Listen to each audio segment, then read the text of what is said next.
অভিযোগ করছে কেন্দ্রীয় বাহিনীও কেন ইভিএম মেশিনের সামনে দাঁড়াবে। যদিও নির্বাচন কমিশনের এই মুহূর্তের যা খবর আমরা পাচ্ছি, ভোট কেন্দ্রের মধ্যে যে কোনো মুহূর্তে ঢুকতে পারে কেন্দ্রীয় বাহিনী।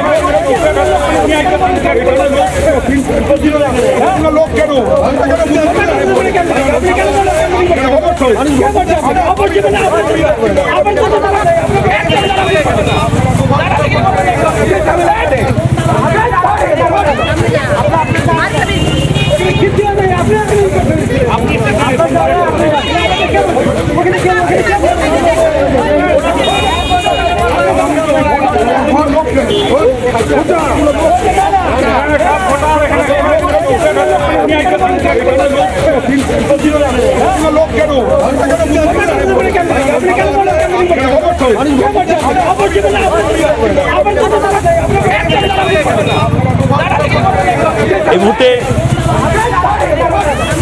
কেন্দ্রীয় বাহিনীর বিরুদ্ধেও অভিযোগ করছে তৃণমূল কংগ্রেস। অসহায় আত্মনাদ এই মুহূর্তে।